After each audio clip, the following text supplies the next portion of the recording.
Solidify! Bring it!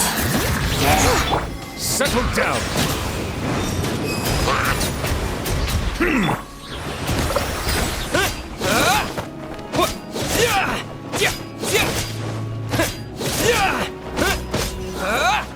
Dada Kundala.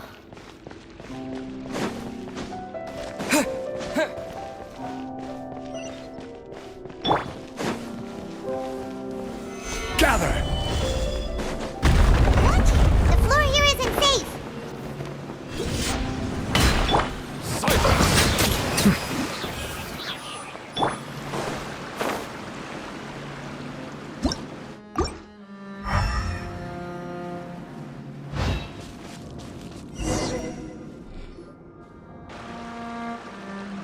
This place has also been contaminated by primordial seawater. Yeah. And a lot of it, too. A Fontainian would most likely dissolve the moment they fell in. Right! You can't go down if there's primordial seawater. It's too dangerous, and it won't be any help for you to just stay here. Don't get by my wrong. We're not saying you're useless. It's just that... No, you're right. I can't do anything in this situation. I'll leave this to you.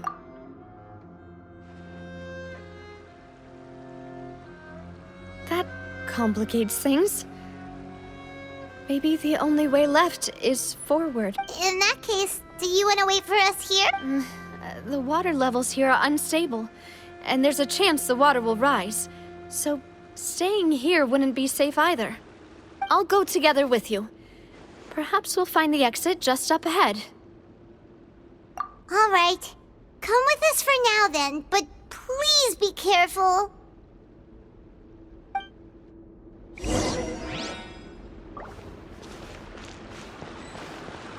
Oh no, it's a dead end! Let's try climbing over from the side.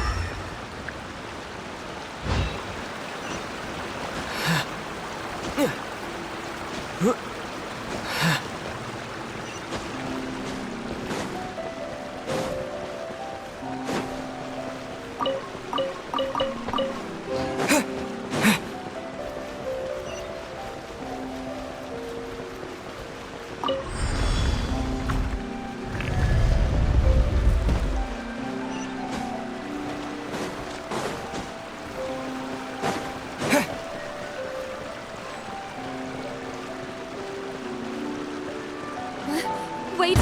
There's something wrong with this bridge! Run for it!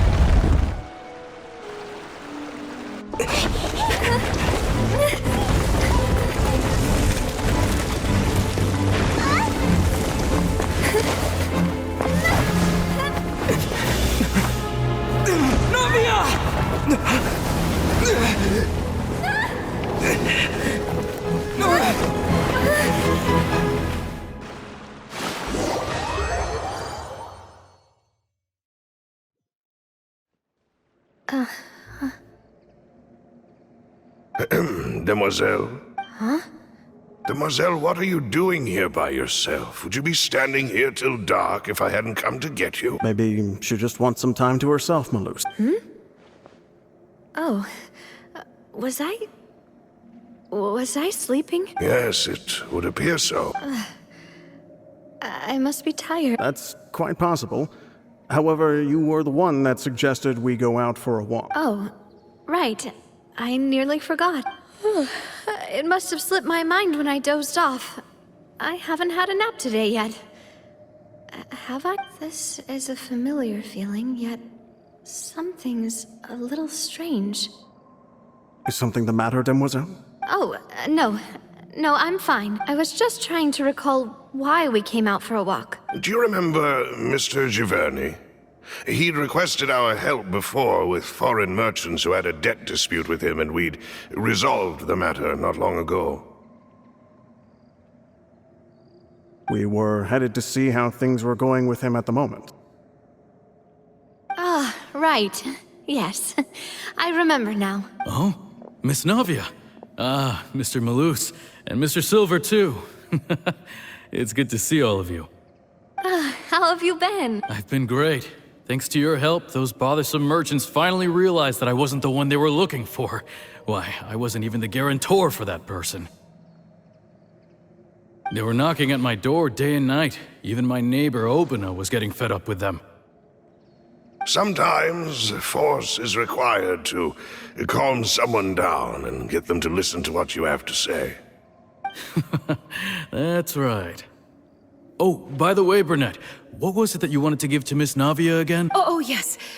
One moment, I have it right here. Miss Navia, these are some flower seeds that I prepared. Please take them. They're a very good variety, and they'll become very big and beautiful once they bloom. I don't know what we would have done without your help, so this is a little token of our appreciation. I hope you won't refuse. Did you cultivate them yourself? Thank you so much. I'll certainly take them. Maloose, we do still have some empty flower pots at home, right? Why, we can have as many pots as you'd like, demoiselle. Perfect. In that case, we'll swap out some of the decorative plants for some of Mrs. Burnett's flowers. Very well. Wait. Something seems to be off here. Excuse me, madam. If I'm not mistaken, your name is Burnett. That's right. Is something wrong? No, it's nothing. This is the first time we've ever met, but your name seemed familiar to me. I must have heard it when I was discussing things with your husband previously. I've heard this name before. Sometime recently, I'm sure of it. And why are there so few people around here? Where did everyone go? We must mind the time, demoiselle. We still have important things to attend to today. We do? Like what? Well, now, did you forget? Miss Navia, here you are. I've been looking for you. Please, come to the Opera House. Your trial is about to begin. My trial? Wait, why would I need to go to the Opera House? Yes, she's right, demoiselle. It's just about time now, so we should get going. Oh? All right then.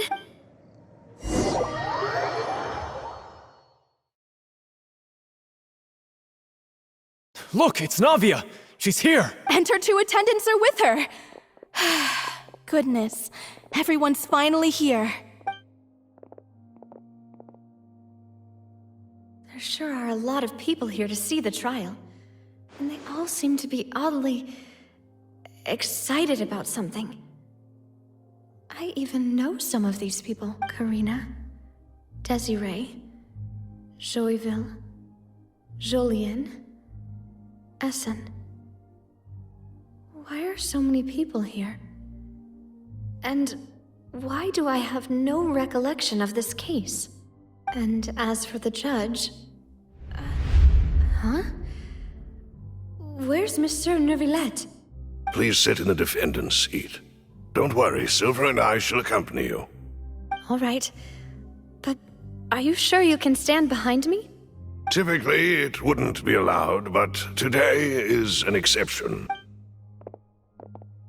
Hey, what kind of place do they think this is? Come on, do they have any idea what they're doing? Seriously.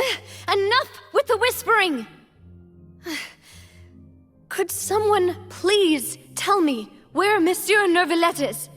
And why I'm standing trial? My dear Miss Navia, have you not yet realized what you've done?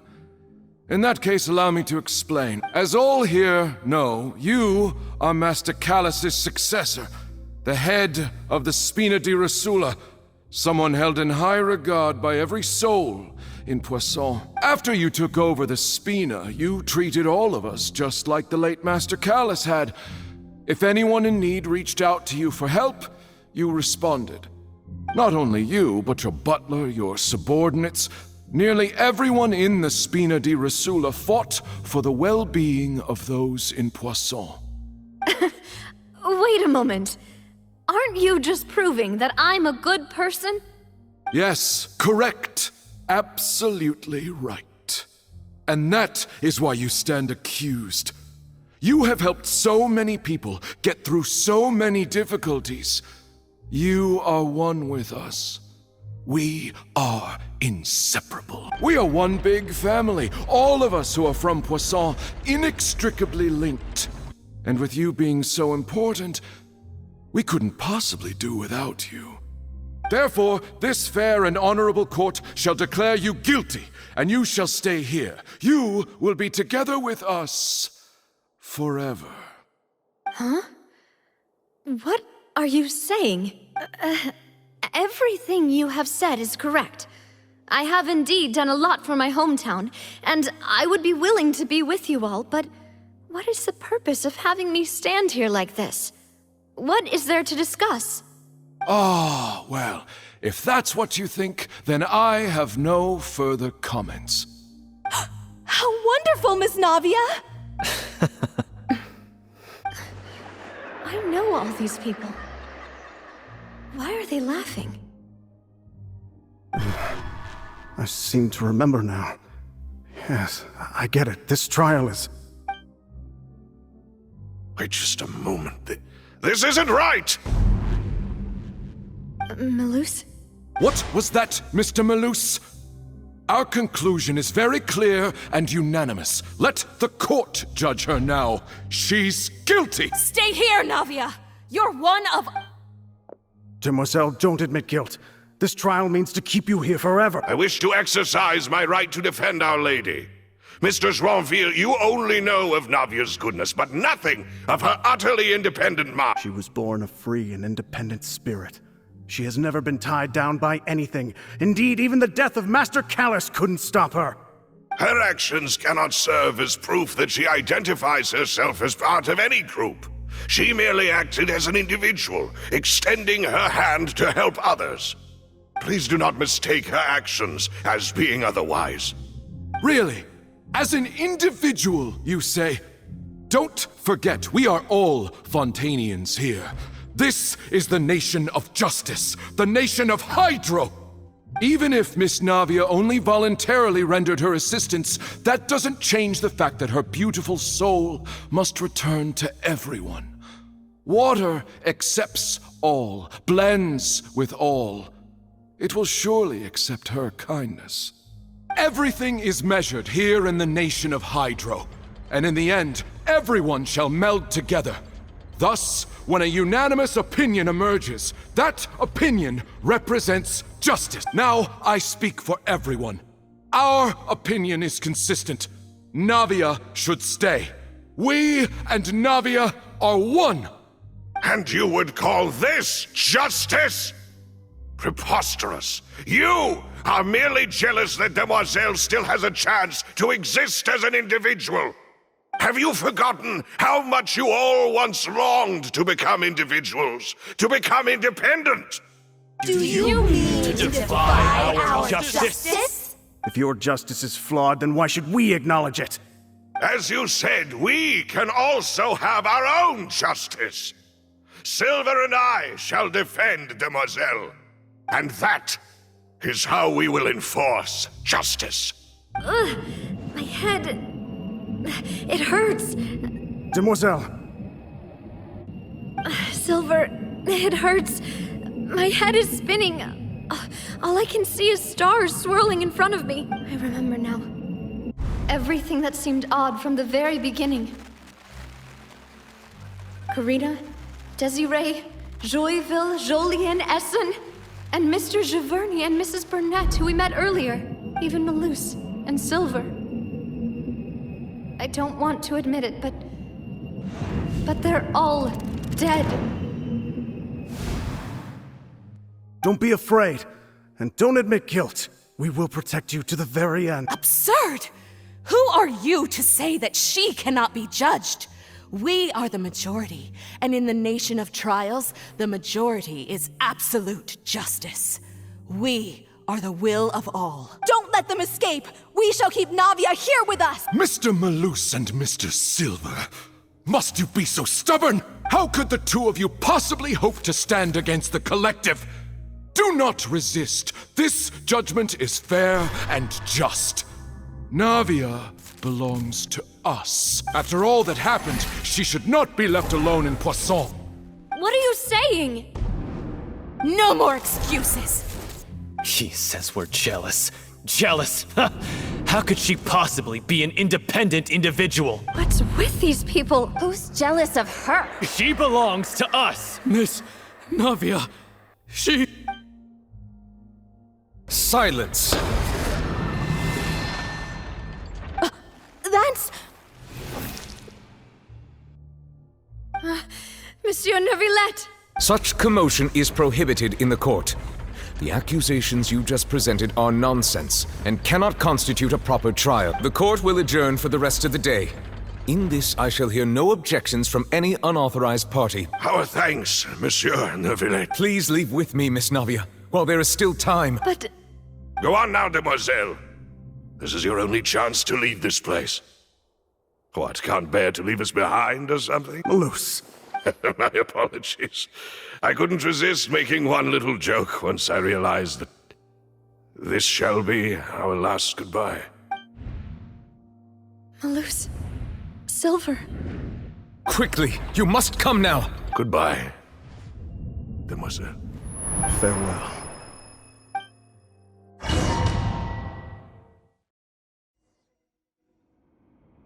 No, wait! Just a second! Navia? You're awake. Good. I must have been dreaming. Malus and Silver were still alive, and they were defending me at some insane trial. It looks like you're all right. Did all the sad feelings cause you to have a nightmare? Paimon could give you a hug? The ruins you were exploring suffered a cave-in. When I arrived, I found you falling toward the water. You were just about to be dissolved within, but I... What is it? I think I saw 2 Oceanids protecting you. It was only for a moment, perhaps even a fraction of a second, but they gave me the chance to retrieve you. Were it not for their intervention, I would not have been able to rescue you before your consciousness dissipated. Wait, did you say Oceanids? You mean like what happened with Vache? Perhaps those 2 Oceanids were the people you saw in your dream. I always told them that they didn't have to protect me. To think that they'd keep doing so even after death. Please come with me.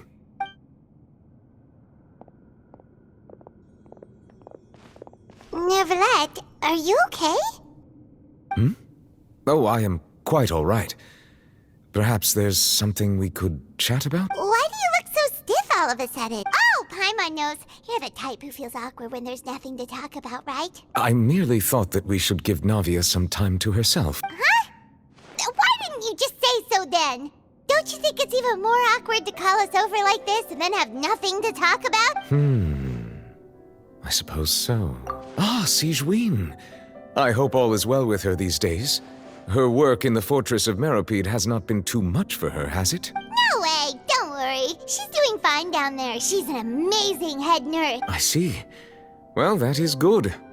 I have always worried that Sigewinne would need a lot of time to understand the world of humanity, just as I have. Oh, and the Duke also says hi. Even though Sigewinne made him do that. He hopes that you haven't been overwhelmed by all that's happened lately. Thank you. I have indeed been busy lately, and I also hope that everything is going well in the Fortress of Meropide. He still doesn't know what to talk about. Let's chat about something else then. So, Neuvillette, you're probably quite the swimmer, huh? Yes, of course. This isn't going anywhere. Let's try something else. How did you find these ruins? Did the knave tell you? Yes, in fact. I had arranged to meet you in Poisson, but when I arrived, I discovered that the Fatui were helping the residents evacuate. They had even transported a large quantity of supplies to the area.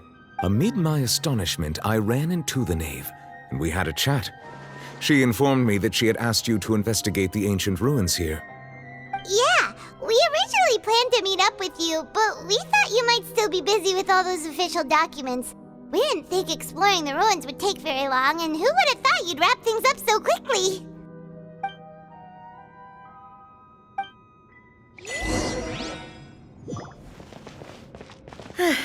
I'm sorry to have kept you all waiting like that. I'm feeling much better now. I guess we should get going again. Will you come with us, Monsieur Neuvillette?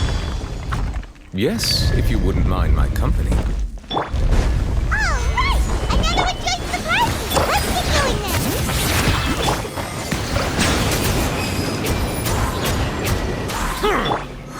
What? Go! Yeah! Yeah! Yeah! Huh? Yeah!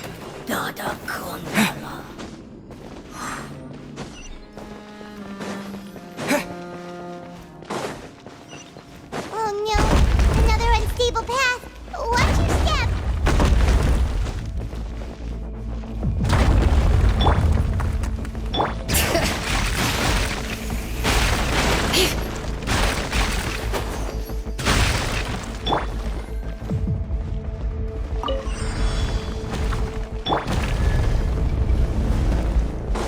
Watch out! There are rocks falling over here! Water jet! Silence!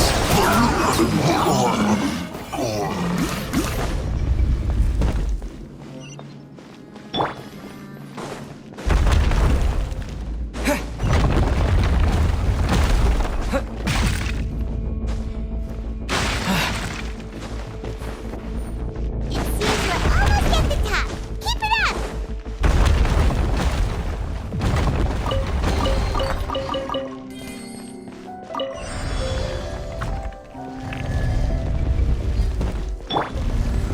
Solidify!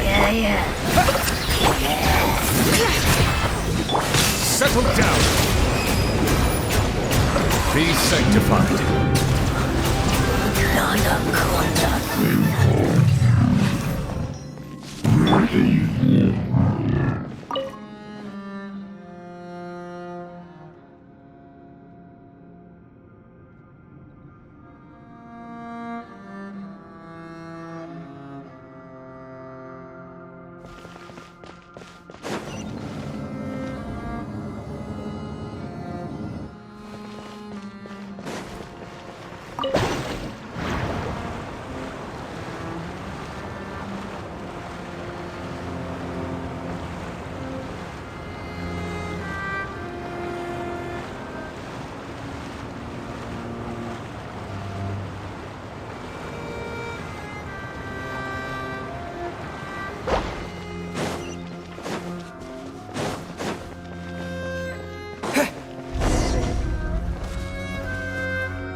Looks like we've reached the end. This is the place. There should not be any other hidden spaces in the vicinity. The path sure had some twists and turns, but it turns out that this place isn't actually that big.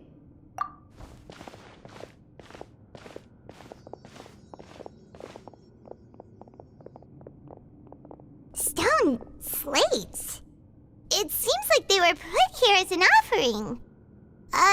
Could we take them down and have a look? Perhaps we should just leave them be for now. There are 4 locations in total, but only 3 stone slates. The slate that should be in the first empty spot is missing. The surrounding walls also show signs of damage. There's something written below. Let Paimon see. Reason dictates that this nation be destroyed. I shall record the history of its future here in its past. Say what? It feels like someone left these slates and these words here for a purpose. But does he mean that Fontaine should be destroyed? That would fit the circumstances dictated by the prophecy, yes. Indeed, the slate's contents correspond to it. Take the second slate, for example. There's a person kneeling here. She seems so dedicated. And there's a whole bunch of other people behind her doing the same. She's facing this...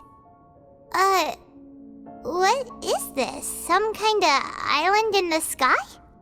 And is that Lady Farina in the third image?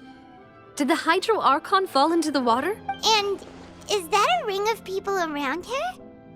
Paimon doesn't quite get it. Are they all in the water? The fourth image. I know this one. This exactly matches the content of the prophecy. The people will all be dissolved into the waters, and only the Hydro Archon will remain, weeping on her throne.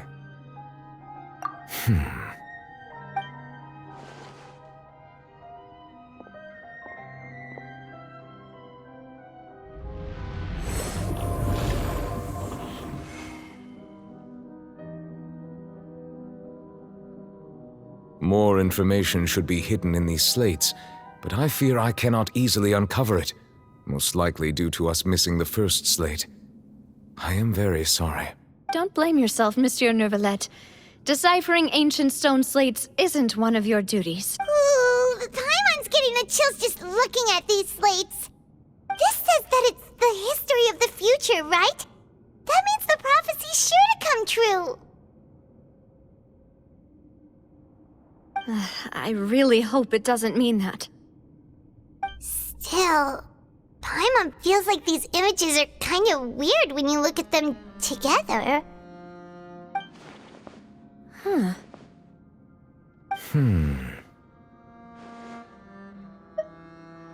That's right! If the images are in chronological order, shouldn't the fourth, the waters drowning Fontaine, come before the third, where the Hydro Archon herself falls into the water? And yet the order is reversed here. If we go by timing, Lady Farina only emerges in the third image.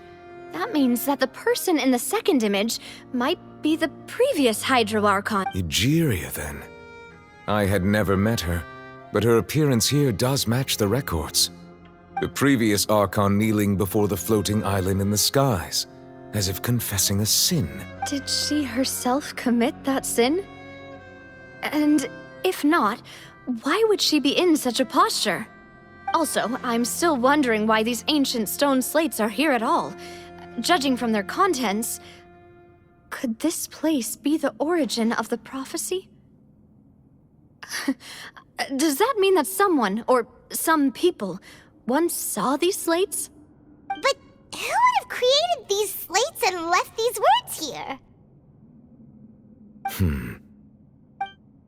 It seems that any further clues will have to come from Farina. In that case, there's no time to lose. There's nothing else to be gained here, so let's head back first. Yeah, we better get somewhere safe for now.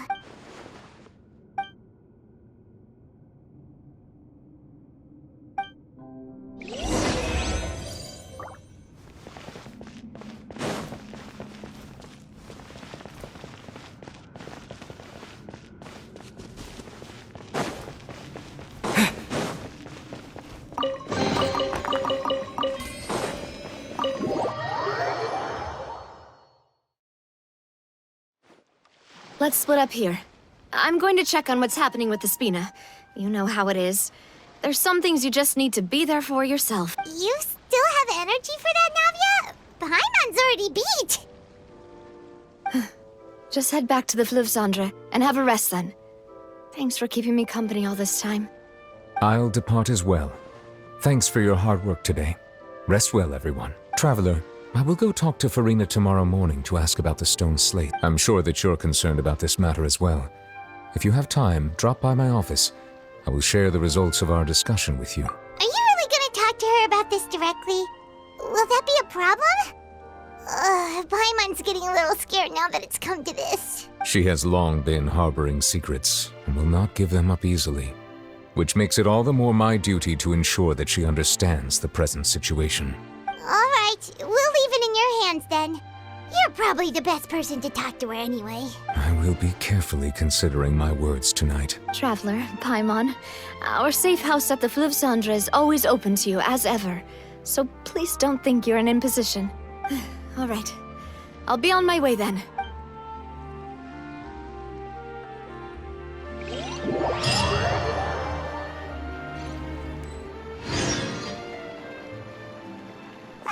We're finally back! Welcome back. We've got a special menu prepared for you two tonight. Yay! And there's good food too! Navi, no, the boss is the best. Ooh, desserts! Nice, these are all Paimon's! Paimon's already starting to forget what happened today. Oh, that voice. Is that who I think it is? Huh? It's you two. What are you doing in Fontaine?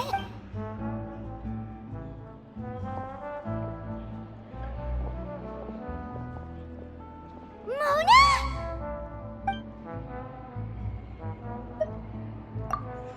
Seriously, nobody just uses a scry glass whenever they've got time to just see who they'll meet on the road.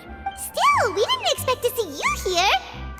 Wait, you're not a Fontainian, are you, Mona? Well, I have some business to attend to here, so I booked a hotel in the city. I was just out for a stroll when I bumped into you. Quite unexpectedly, if I might add. Why did you think I was from Fontaine, though? Is that because Magistus doesn't sound much like a Mondstadter surname?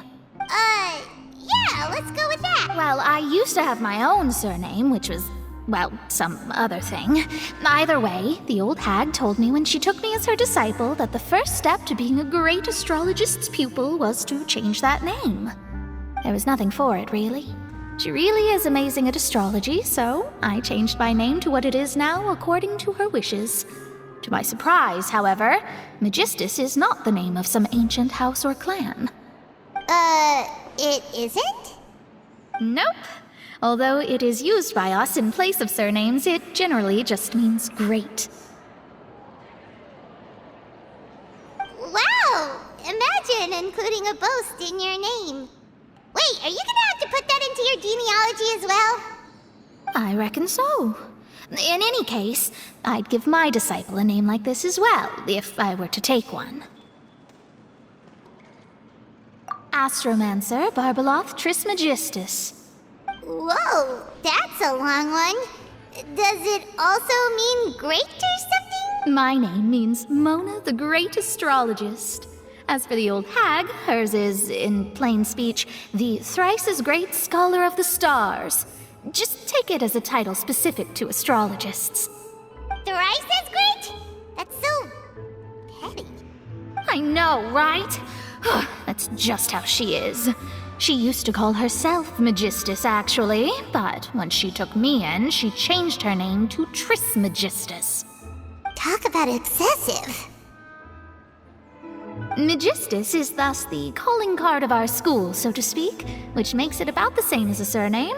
It's all right if you don't get it. You can look into it further should you need to study astrology more deeply. That sounds terrible! But anyway, you're not Fontainian, are you, Mona? You're from Mondstadt, right?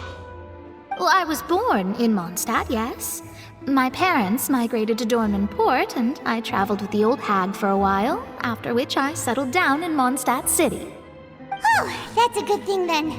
At least we know you won't be dissolved by Fontaine's water. Speaking of that, I'm sure you're aware that a bunch of things have happened here in Fontaine, right? I know you're not a local, but I'd avoid getting too close to any water that looks strange all the same. There's something ominous about it. Well, the water, I mean. That was the main reason, yes. Just a while back, the Steambird invited me to take part in a panel and speak about the circulation of the prophecy as an astrologist. The invitation was sent quite early on. I don't think anyone expected Fontaine to be in this much trouble. What do you make of that prophecy, Mona? Just tell us what you think as an astrologist. Your word would go a long way to make things more certain and less scary. What I can tell you is that I'm an astrologist, and that this prophecy concerns the fate of Fontaine, even that of all Tevat. Ascertaining this is akin to reading the fortune of the whole world. I'm afraid that this is not something that just anyone can do. If I could do it, you would no longer call me an astrologist, but a visionary. But on the flip side, the prophecy is so huge and powerful that it must surely come from a powerful visionary. Its contents involve the fate of the world. Disregarding it would be a mistake. A visionary? Sounds really powerful and all, but does such a person really exist? Of course. The old hag could do it, and I'd bet there are others amongst those Hexenzirkel colleagues of hers who could do something similar. Huh? Are you sure? All right. I'll help you. It isn't often that I see you with such a serious look on your face. I'll tell you once I hear back from her. Thanks, Mona. You're amazing as all. Oh, well, this is something only I can do after all. So yes, your praises are quite welcome. That's the greatest of astrologists for you! Of all the people we know, you know the star's the best! Indeed, indeed. That's the spirit. Oh, sorry. I came to see what all the commotion was about.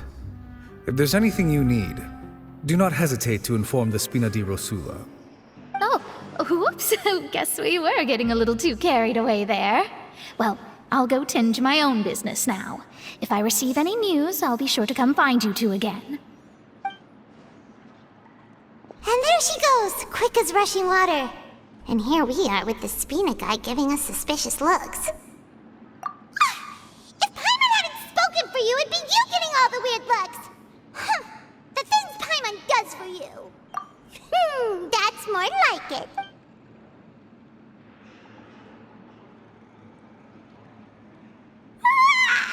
Good morning. To be honest, Paimon's still feeling kind of sleepy. But it's time to get up, Traveler. We agreed to go see Neuvillette, so let's pack it up and get going.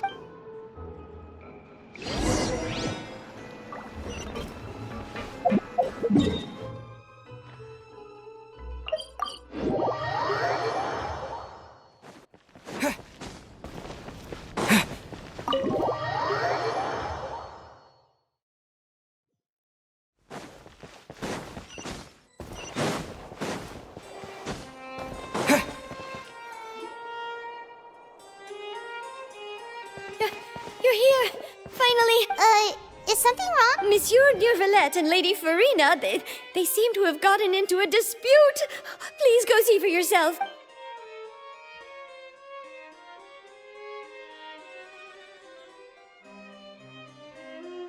Like I said, I've already explained everything. And yet the problem has not been properly solved. There is little space for excuses between us. It is not my intention to offend you, but please, tell me where you stand. You are the Hydro Archon Focalor, are you not? Look at this. This is a list of the victims from the recent Poisson incident.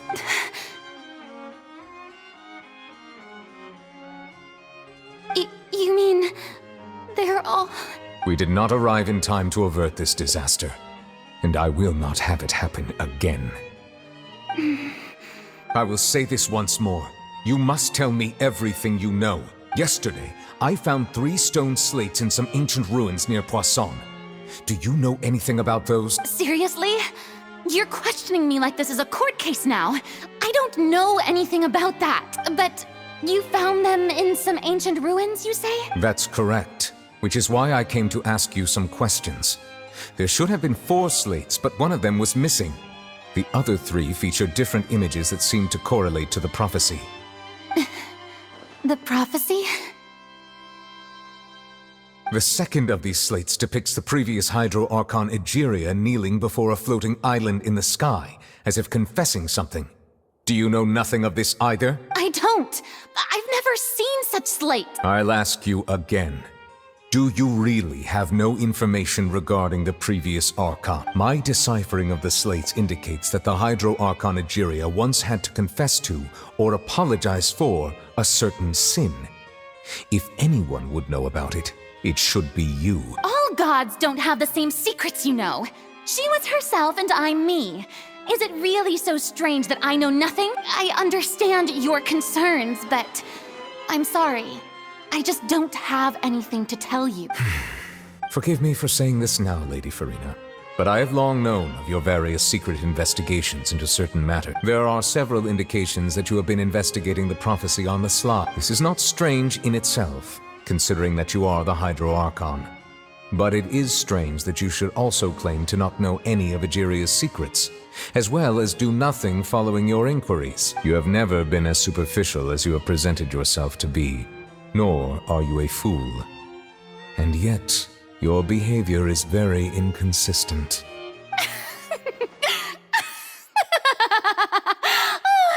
So you've been watching me all this time, have you?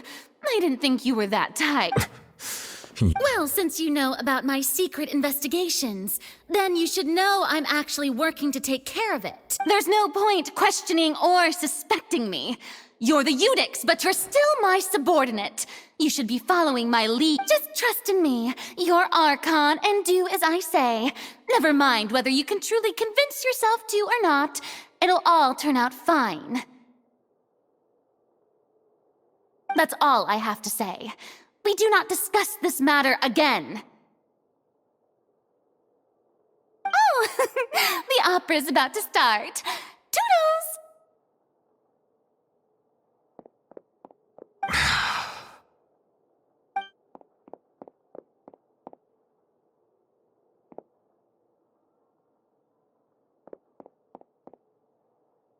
Did Farina not notice us standing by the door? Wonder what's up with her. She was smiling. Huh. She didn't seem in the mood to care if we were listening in or not. I assume you've been outside for a while now? Oh, you noticed. Seems Farina didn't even realize we were here. She was in a great panic, though I cannot discern the reason. Our discussion reached impasses time and again, a state of affairs that we cannot allow to continue. Still, I do not understand. Dialogue is the basis for understanding, so why did she keep refusing to engage? Everyone in her inner circle has noticed that she is hiding some secret. The issue is her attitude. I fear that she will not reveal anything unless absolutely forced to.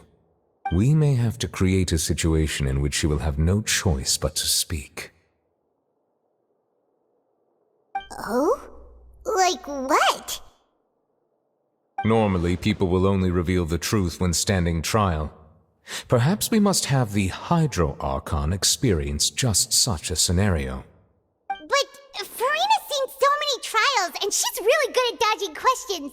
How do we make sure that she won't just slip away at the first chance she gets?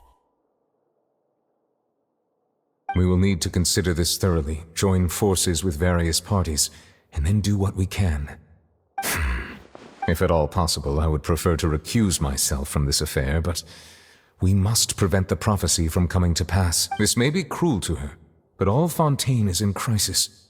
The information a god possesses is too precious, and so we must take a chance on this. But who will lend us their aid to do such a thing?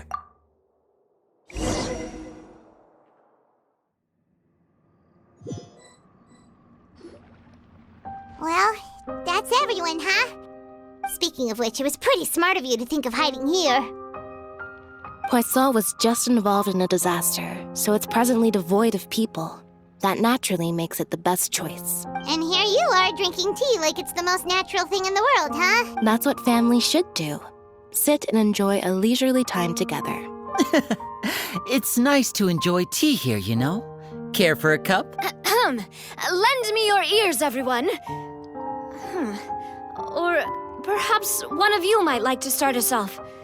How about you, friend? Me? No, I don't think I can. Then, how about you, good sir? I fear that I will cause the mood on this boat to become as somber as it is in court. Well then, I guess we're lucky we've got a local like me to organize things. Wonderful, the spotlight at last. I guess I'll be facilitating things from here. That was a little long-winded, don't you think? Oh, you might be right.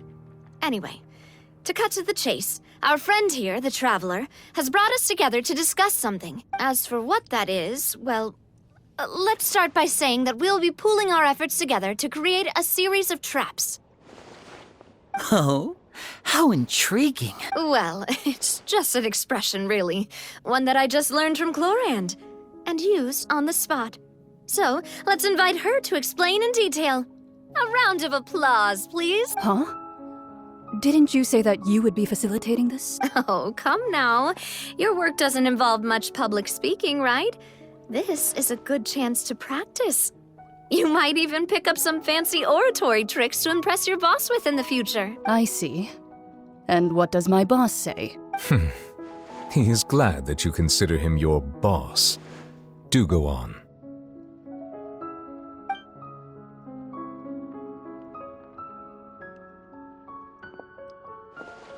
In that case, do any of you have experience hunting? Not that I recall. Fremine and I once used a wooden stick in a basket to catch wild rabbits when we were younger. As for Lynette, Oh, right. You were sick that day, weren't you? I've also gone diving to catch some fish before. Does that count? I'm afraid not. You may or may not have heard, but Fontaine once played host to a group known as the Marechaussee Hunters. Though that was their name, they did not hunt animals, but rather various monsters left behind by the ancient dynasty of King Remus. Today, Fontaine's monster population has already thinned greatly, so the hunters have blended back into society, taking up arms in other lines of work.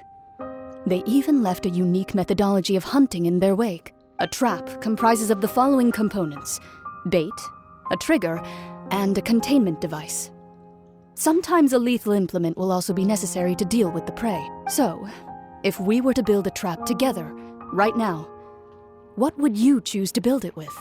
For me, I would prefer something basket-shaped. Pigeons and rabbits will see the bait and naturally enter the snare. Our line of work requires a deft hand, and we're some of the best in the industry, so you can count on our You used some of those techniques while moving the people of Poisson, didn't you? My subordinates mentioned that you even performed some magic for the bawling children. Yes, and I even managed to gather some intelligence in the meantime. I'm quite the multitasker if I do say so myself. I'm afraid I can't claim that as my strong suit. I prefer more stable methods, like placing bait in the water and waiting for the fish to come within reach. That's the kind of method I would count on. Calm and steady. Exactly the kind of person who would catch loads of fish. And I can be their assistant. With discretion, I'm sure. I'd probably use some sort of mechanical animal. Papa once bought me some small clockwork squirrels, mice, and such. When placed in the forest, they can attract others of their kind. I remember that you liked those too, didn't you? I did. And that would be a good way to go about it. If they're realistic enough, animals of the same kind will follow them all the way to the trap. What about you, Monsieur Neuvillette? I fear I do not have any related experience. That makes sense. You usually solve problems directly, without the use of any such tricks. But I do have one more question for you, Monsieur. If we were to create a trap now, how would you design it? I would like for it to be effective, but bring no harm to the prey. A more gentle trap would be ideal. Kind, as always. However, our intention doesn't necessarily change the containment device and the type of implement we need. If we wanted to kill the prey in one strike, we would need a powerful implement. However, that also goes for prey that must be captured and safely contained. Wait, why is that? Only a hunter who's a true expert at subduing their prey can snare it without harming it. The line that divides life and death is often exceedingly thin. So are we going hunting together? We hadn't thought of seeing ourselves as hunters. It kinda works, but maybe it's still not the best metaphor. If our means of capturing and dealing with our prey is to put them on trial, then the hunting metaphor is actually quite accurate. But we shall require much more courage than any hunter to judge a god, a being whose seat is an exalted throne. Oh, so that's what's going on. Sounds very interesting.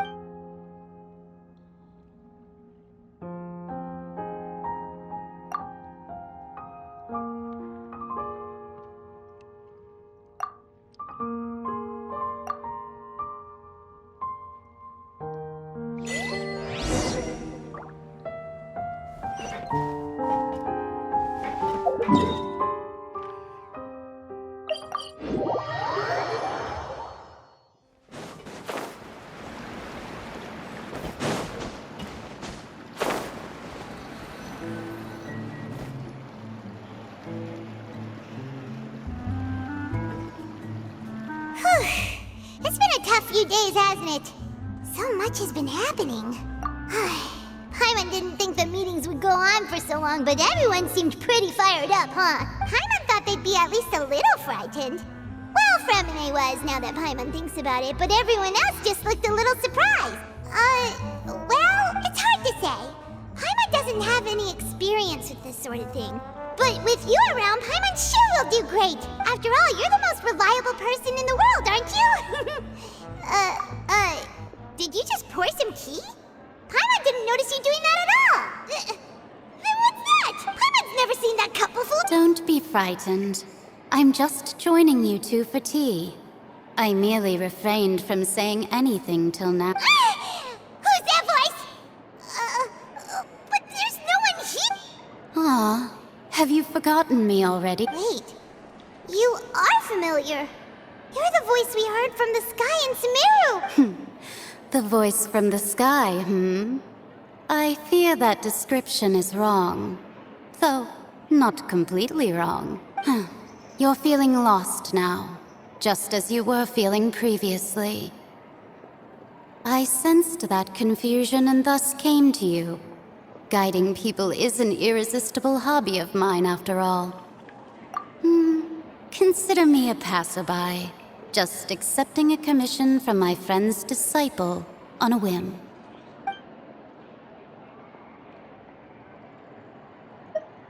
The prophecy. Yes, what has been prophesied will be fulfilled. You may view such things as the history of the future. What? Then is there any way we can stop it? I believe you have witnessed a failed attempt with your own eyes. Can everything in Teyvat so easily be changed? So you've caught on. Just as prophecies are usually only the future as seen from the perspectives of the gods. Could things be happening in hidden corners where the god's gaze does not fall? Are the things that you shall see different from the fate that the gods perceive? What is she talking about? It all sounds really impressive and important and stuff, but it also sounds kind of scary. I believe that you understand, right? Some things are insignificant, but others you must reach out to change. Ultimately, fate shall serve as your only guide, no matter what will happen in Teyvat's future. All you need to do is to play your part. This was good tea, by the way. Thank you for your hospitality. Well, that'll be all for today. The voice. It's gone.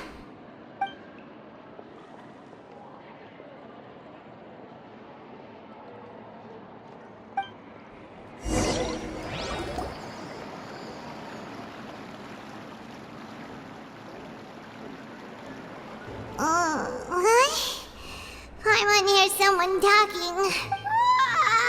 Alright, coming! Hey, it's you who's getting lazy, okay? Well, I see I've walked in on some lively banter. Mona! Fine, just fine. I went to take part in that Steambird panel. It turned out to be more interesting than I expected. Not all Fontainians are pessimistic about this.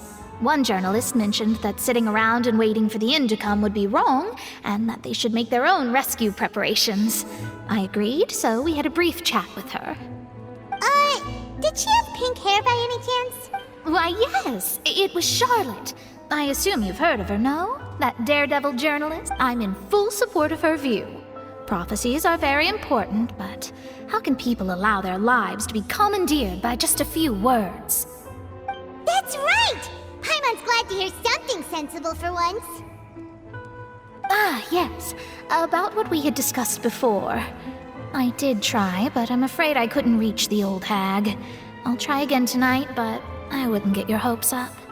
Huh? Goodness gracious. Are you serious? She said that even the god's gaze has blind spots. Pretty bold if you ask Paimon. Most people would believe the gods to be all-knowing, right? The Hexen Circle members are certainly anything but ordinary. As for the mage named N, The old hag has mentioned her a few times. She said that N's sense of direction is incredible, and that she loves guiding those who are lost. But I've never met her, and if she were still alive, she'd be... well, suffice it to say that the hag's at least a few hundred now, and N's been around for longer than that. Whoa. The Hexen Circle sounds like a scary group. But they must really stay in shape to live so long. Their abilities alone are pretty terrifying. If she came to see you personally, then the problem you're facing must truly be of great importance. Well, it's not like Paimon could understand anything she said. Yes, she was quite cryptic, but I suspect she means that there is still a way to turn things around. She didn't say when or what that would be, though. Perhaps it is something that you cannot know right now. Traveler, Paimon, are you two all right? Oh, we're fine. We're just a little down right now. It kind of feels like the end is coming, you know? I see. I feel that same sense of desperation. I guess you could consider me someone who has often witnessed fate. So far as I have seen, it cannot be swayed. But even so, I still hope for and believe in miracles. Astrology is eternal and rational, but fate may not be. It is cruel, but it can also be beautiful. Perhaps that's what En was trying to tell you. Not to lose heart, and to believe that what you are seeing playing out before you is not yet set in stone. I did originally think of steering clear of all this, but I couldn't. Even if this is all futile, I still wish to help everyone. If we don't struggle to the last, then how can we face the end when it comes? Huh. You do have a point. There I go, talking about astrological principles again. Sorry about that. The moment I start talking about work-related stuff. I need to get going. It was worth trying to comfort you, even if only a little. I believe that you'll help those who are struggling in the same way I suppose that might be why we always seem to meet by coincidence. Paimon feels kind of moved by what Mona said. But also kind of sad. Hey, Traveler. Paimon suddenly feels like going outside for a walk. Let's go. Let's walk around the city, shall we? There's a few spots we always like to walk by.